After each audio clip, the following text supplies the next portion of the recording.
अस्सलाम वालेकुम स्टूडेंट्स, आज हम पढ़ने जा रहे हैं सिंपल हार्मोनिक मोशन, उसके कुछ features, vibration, time period, amplitude, frequency. सबसे पहले हम सिंपल हार्मोनिक मोशन की डेफिनेशन देखेंगे कि ऐसा मोशन जिसमें एक्सेलरेशन और फोर्स डायरेक्टली प्रोपोर्शनल होंगे डिस्प्लेसमेंट के, और एक्सेलरेशन हमेशा मीन की तरफ होगी। आइए देखते हैं किस तरह। अब आप देख रहे होंगे तीनों केसेस के अंदर कि तीनों केसेस में, तीनों सिस्टम्स में जो एक्सेलरेशन है वो हमेशा मीन की तरफ जा रही है।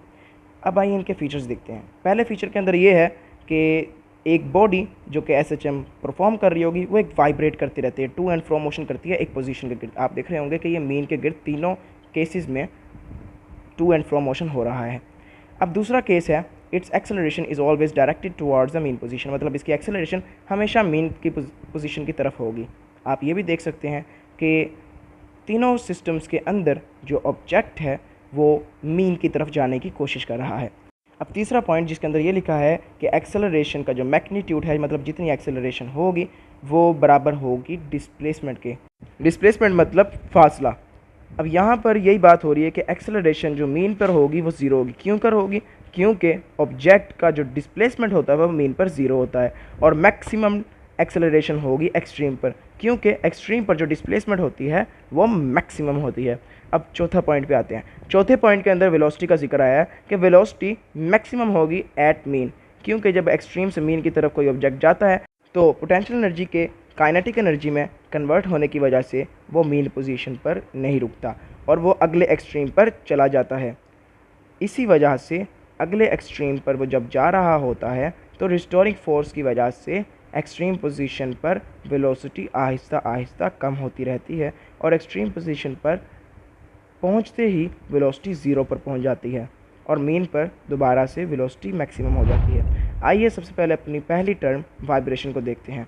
वन कंप्लीट राउंड ट्रिप और साइकिल, मतलब एक पूरा चक्कर जो एक बॉडी एसएचएम करते हुए परफॉर्म करता है। हम सबसे पहले इसे मैस अटैच टू स्प्रिंग के अंदर देखेंगे। अब देखें, हम जब मैस को छोड़ेंगे तो ये बी एक्सट्रीम से मीन पोजीशन ओ की तरफ, फिर एक्सट्रीम पोजीशन ए की तरफ, फिर दोबारा मीन पोजीशन ओ की तरफ, और फिर दोबारा वापसी एक्सट्रीम पोजीशन बी की तरफ आएगा, और इसे हम वाइब्रेशन कहते हैं। अब मेरे साथ गिनिएगा, अभी 3 वाइब्रेशन, ये 4 वाइब्रेशन होगी और 5 वाइब्रेशन होगी और 6 वाइब्रेशन टोटल इसने की है। अब आइए इसे बॉल एंड बाउल सिस्टम में देखते हैं। जब हम इस बॉल को छोड़ेंगे तो ये 1 vibration, 2 vibration, 3 vibration, 4 vibration, 5 vibration करेगा।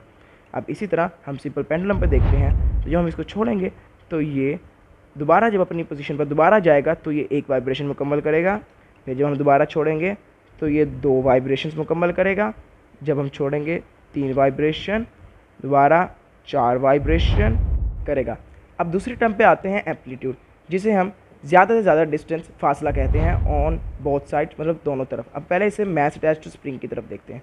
अब देख रहे होंगे कि यहाँ पर दोनों तरफ का जो फासला है वो एम्पलीट्यूड है। अब बाउल एंड बाउल सिस्टम में देखते हैं, यहाँ पर भी दोनों तरफ का एक्सट्रीम की तरफ का जो फासला है वो एम्पलीट्यूड कहलाता है। और आइडियल सिंपल पेंडुलम में देखते हैं, यहाँ पर भी मीन से एक्सट्रीम पोजीशन में दोनों तरफ का जो फासला है वो एम्पलीट्यूड कहलाता है। अब आइए टाइम पीरियड की तरफ चलते हैं। एक वाइब्रेशन को कंप्लीट होने में जो टाइम लगता है वो टाइम पीरियड कहलाता है, वक्त लगता है वो टाइम पीरियड कहलाता है। अब सबसे पहले मैस अटैच टू स्प्रिंग में देखेंगे। अब जब मैंने इसको छोड़ा, हमने टाइम नोट किया, तो इसके अंदर जो टाइम लगा वो 1.2 सेकेंड और 1.2 सेकेंड लगे। ये टाइम पीरियड है इसका। अब दूसरा बॉल एंड बाउल सिस्टम में देखते हैं। अब यहाँ पर भी ये एक्सट्रीम से मीन, फिर दूसरे एक्सट्रीम, फिर दोबारा मीन, और फिर दोबारा अपने वापसी एक्सट्रीम पर जाएगा। तो ये एक वाइब्रेशन होगी और इसके अंदर जो टाइम लगेगा वो टाइम पीरियड लगेगा कहलाएगा। अब इसके अंदर जो टाइम लगा वो 0.83 सेकेंड लगा है। अब आइडियल सिंपल पेंडुलम में देखते हैं। आइडियल सिंपल पेंडुलम में हमने जब छोड़ा तो टाइम नोट किया, तो एक वाइब्रेशन कंप्लीट करने में इसको 2.3 सेकेंड लगे हैं। तो ये इसका टाइम पीरियड है। आइए अपनी चौथी टर्म की तरफ चलते हैं, फ्रीक्वेंसी।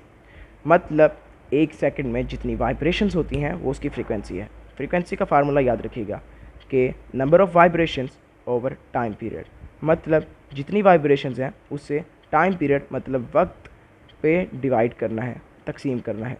आइए सबसे पहले इसे मैस अटैच टू स्प्रिंग में देखते हैं। अब जब हम इसको छोड़ेंगे तो हमारे पास 1 सेकंड में कितनी वाइब्रेशन हुई? 1 वाइब्रेशन हुई 1.7 सेकंड में, तो हमारे पास फ्रीक्वेंसी आई 0.58 हर्ट्ज़।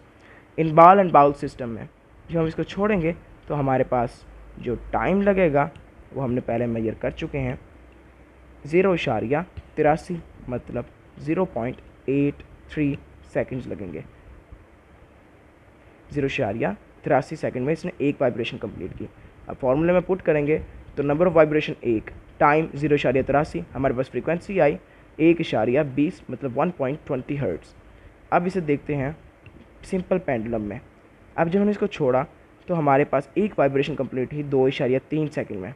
फ्रीक्वेंसी मेजर करेंगे तो एक वाइब्रेशन बटा 2.5 सेकंड, तो हमारे पास फ्रीक्वेंसी आई 0.4 हर्ट्ज़। आपके देखने का शुक्रिया। इसे लाइक कीजिएगा, हमारे चैनल को सब्सक्राइब कीजिएगा और आप बता सकते हैं अगले कौन से टॉपिक पे आपको एनिमेटेड लेक्चर्स चाहिए। Thank you.